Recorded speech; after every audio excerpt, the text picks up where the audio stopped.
네, 안녕하세요. 1월 25일 와플터치. 오늘 함께 읽으실 본문은 이사야서 48장 12절부터 22절의 내용입니다. 하나님께서 바벨론을 딱 타겟팅해서 이야기하시는 게 이사야서 40장부터 48장이라고 말씀을 드린 적이 있습니다. 물론 이 뒤에도 바벨론에 대한 이야기가 나오기는 하지만 딱 바벨론을 저격해서 이야기한 부분은 이 부분입니다. 그런데 그 중에서도 마지막 부분인 오늘 어떤 내용을 이야기를 하고 있냐면, 간단하게 요약 정리해드리자면 먼저 14절 같은 경우 보면 바벨론에 대해서 이야기를 하겠다, 바벨론은 이제 무너질 것이다 라고 명명백백히 이야기를 하신 다음에 17절부터 19절에서 어떤 내용을 이야기하시냐면, 야 이스라엘 백성들아, 이런 일이 벌어지지 않게 진작에 잘 좀 순종하지 그랬어 라고 하는 안타까운 이야기를 말씀하십니다. 그리고서 이제 20절 말씀에 보면 너네들이 바벨론으로부터 자유로워질 거야 라고 이야기를 하신 후에 22절에 보면 아기들은 평안하지 않을 것이다 라고 이야기를 하면서 이걸 반대로 얘기하면 너네들은 이제 평안할 거다 라고 이야기를 하고 계십니다.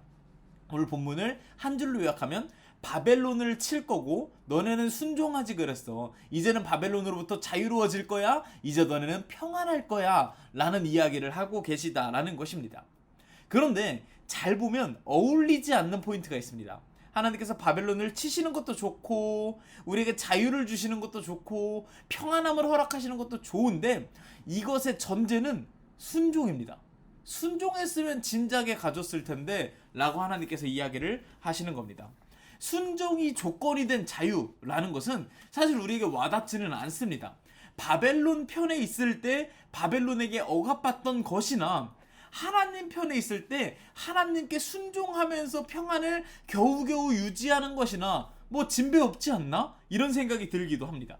최근에 제가 왕이 된 남자라는 드라마를 이제 좀 몇 년 전 드라마인데 다시 보고 있거든요. 근데 그 드라마를 보면 분명히 조선이라는 나라임에도 불구하고 우리보다 강한 명나라에 붙어야 되는가 아니면 후금에 붙어야 되는가 이런 줄타기를 해야 하는 안타까운 상황이 펼쳐집니다.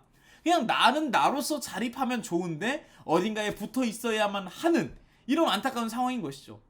만약에 명나라가 아닌 후금 쪽에 붙었다라고 하더라도 이것은 명나라로부터 자유로워졌을 뿐이지 후금에 얽매이는 것이고, 후금으로부터 자유롭다고 하더라도 명나라에 얽매이게 되는 것이지 않겠습니까? 그렇다면 과연 우리가 이스라엘 백성들이 바벨론으로부터 나와서 하나님 안에 들어가게 되면 그럼 그것은 진짜 자유로워진 것일까요? 하나님께서 우리에게 자유의지를 준다고 하셨는데 하나님 편에 순종해서 거기서 평안함을 겨우겨우 얻어내는 것이 진짜 자유의지일까? 바벨론이랑 크게 다른 점이 있을까? 이런 생각이 좀 들더라고요. 그러면 바벨론 아래 있는 것과 하나님의 자녀로서 살아가는 것의 차이는 어디에 있을까? 둘 다 어딘가에 속해 있는 것인데, 둘 다 내 의지가 없는 것인데 왜 차이가 있다고 말해야 하는 것일까? 진짜 차이는 무엇일까? 이런 생각을 좀 해보게 됐습니다. 그러다가 제가 요즘에 다이어트를 조금 한다고 이제 런닝머신을 지금은 물론 끊었습니다. 몸에 안 좋은 것 같아서. 근데 런닝머신을 잠깐 뛴 적이 있습니다. 런닝머신에서 탁탁탁탁 뛰면서 다이어트를 해보려고 애쓴 적이 있었는데 마치 이것이 런닝머신과 같다라는 생각이 들었습니다. 무슨 말이냐면 런닝머신을 탄다라는 것은 그 위에서 내 자발로 멈출 수가 없다라는 것입니다. 물론 기계를 끄거나 밖으로 나오면 멈출 수 있겠지만 우리가 기계를 끌 수도 없고 런닝머신에서 벗어날 수도 없다라고 한다면 우리는 계속 달려야 하는 의무가 있는 것입니다. 그러지 않으면 넘어지고 다치니까 말이죠. 마치 바벨론의 속국으로 산다는 것은 이런 의미 같습니다. 바벨론을 위해서 내가 노예로서 포로로서 계속 뭔가를 해야 하고 보여줘야 되고 애써야 하는 그런 모습이 있는 것이죠. 그러면 이런 나를 끊임없이 움직이게 하는 바벨론의 런닝머신이 아닌 하나님으로 옮겨지면 어떤 것일까? 그것은 바로 이런 거라 생각이 듭니다.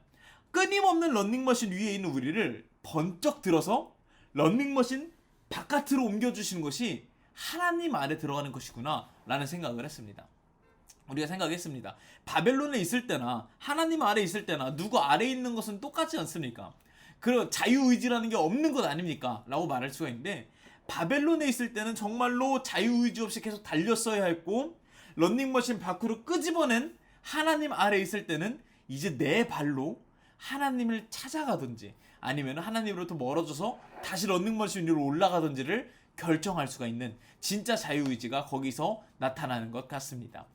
하나님께서 우리에게 말씀하십니다. 너네들 어디 있을래? 바벨론 위에서 자유 없이 있을래? 나에게 와서 자유 있게 있을래?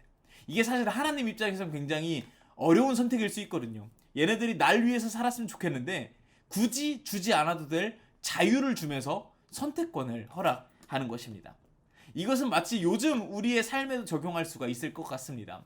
세상은 우리를 향해서 끊임없이 움직이라고 요구하고 있습니다. 너 더 성장해야 돼. 뭐 더 공부해야 돼. 더 좋은 대학 가야 돼. 더 좋은 데 취업해야 돼. 더 좋은 결혼해야 돼. 끊임없이 우리를 움직이게 만들고 있습니다. 마치 바벨론의 런닝머신처럼 말이죠. 그런데 하나님께서 거기서 우리를 끄집어내셔서 밖에 놔주셨습니다. 이제 네 발로 걸어봐. 네 발로 어디를 갈지 선택해봐. 나에게 오지 않을래? 내가 너에게 진짜 자유를 줄게 라고 말씀하시는 것이 하나님이지 않을까 생각이 들었습니다. 하나님께서 말씀하십니다. 너네 왜 순종하지 않았어? 이 말은 너네 왜 또 자기 발로 런닝머신 위로 올라갔어? 거기 얼마나 힘든데. 이제 내려와서 자유를 얻고 평안을 얻어라. 내가 그것을 너희에게 허락하겠다라고 말씀을 하시는 것 같습니다. 오늘도 세상은 우리에게 끊임없이 달리라고 요구합니다. 하지만 하나님께서는 우리를 너가 선택해봐 라고 이야기를 하십니다. 자유를 주시고 평안을 주십니다. 그럼 우리 자기 발로 다시 런닝머신 위로 올라가는 삶이 아니라 하나님 안에 있는 평안을 쫓아서 하나님의 품으로 나아갈 수 있는 저와 여러분이 될 수 있으면 좋겠고요. 그것이 오늘 본문을 통해서 느낄 수 있는 중요한 묵상이라고 생각이 듭니다. 하나님께서 우리에게 원하시는 그 자유와 평안을 누릴 수 있는 오늘 하루가 되었으면 좋겠습니다. 감사합니다.